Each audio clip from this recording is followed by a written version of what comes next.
Welcome back to Staples Center. Clippers beat the Warriors 109-100. They go to 27-12. Look, this game obviously was not what we expected coming into this game. I mean, just talking about from the offseason, with Curry not here, no Clay, obviously KD gone. This is not the Warriors that we've been used to for the past several years. But still, there's a lot of meaning to games like this against teams that are much worse than you if you're the Clippers. And look, at the end of the day, they came out for the first three quarters and were incredibly sloppy. Really bad basketball, not fun to watch. 17 turnovers through three quarters. They find a way, they lock it down in the fourth. They only have two turnovers in the fourth quarter. And we can get into Kawhi in a second. He was fantastic. But this is starting to become a bit of a theme, Sabrina. I think we're all starting to notice it. They can say whatever they want. They play down to their opponents. Every time their opponents are not at their level, that's how they feel. And we saw that again tonight. Yeah, so this is the end of a four-game homestand for the Clippers where they played the Pistons, the Grizzlies, the Knicks, and the Warriors. And that's a homestand you expect to sweep. I don't care how close the games are together. All of those teams are significantly worse from a talent perspective than the Clippers. And they've decided that they only need to play one good quarter in order to defeat those teams. That's what they did against the Pistons. I think it was the third quarter that night. The Knicks, they turned it on in that second quarter. And today, they played one good quarter in the fourth after entering the quarter down by 10. And that's all they really needed to beat the Warriors because, again, no Steph, no Clay, no D'Angelo Russell even today. Nobody. Right. So from a talent perspective, this was a game the Clippers should win. Doc Rivers said, he wasn't really concerned with how they were playing because we played well enough to win today. Yeah. Right? Obviously, we have to play better going forward, but today it worked. And unfortunately, I don't like that the Clippers are settling into this pattern because, one, it's not fun to watch. Yeah. And two, I think it builds bad habits going forward. I don't think there's any doubt. I was actually kind of surprised that Doc had that reaction in his post-game presser. He really, as you kind of mentioned, didn't seem to be all that concerned about it. And he's a championship-level coach. I get it, right? He's been here before, and he's got guys that have been at this level before and played deep in the playoffs and won championships with Kawhi. So maybe he's right. But from the media perspective, from my perspective, I think it's a problem because you are starting to see this moving forward, and you're going to lose ball games like this at some point. They have Denver on Sunday. If you play like that against Denver, you're going to get run out of the building. Exactly. The way the Clippers were just throwing the ball around, I think you said, 17 turnovers for the first three quarters.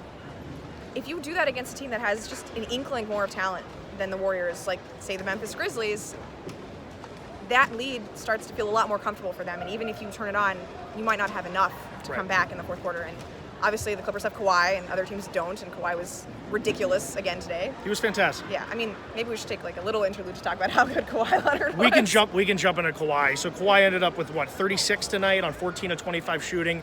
He was phenomenal in that fourth quarter as well. Definitely looks like he's got a little more spring to his step here as we've moved through the season. Obviously the 4 days off helped. But that 5 days off for Kawhi. 5 days off, you're right, yeah. Look, in the fourth, he was Kawhi Leonard. Two dunks that were huge, absolutely massive, got this crowd going finally, I might add. And then a couple of steals as well. He was great. You know what I think got the crowd going at the start of the fourth quarter was when the Warriors missed 2 free throws for the free Chick-fil-A. I got excited. It just sort of carried on through the rest of the period. But yeah, what I liked about Kawhi was he was really attacking the basket, and they just had no response but to foul him. Right. That got the Clippers into the bonus early, which they have a lot of good free throw shooters. It works well for them. And then, those poster dunks really brought some life both to the team and to the crowd because usually I think the energy guys on this team are Patrick Beverley and Montrezl Harrell. Yep. I didn't feel that from them today as much as you usually do.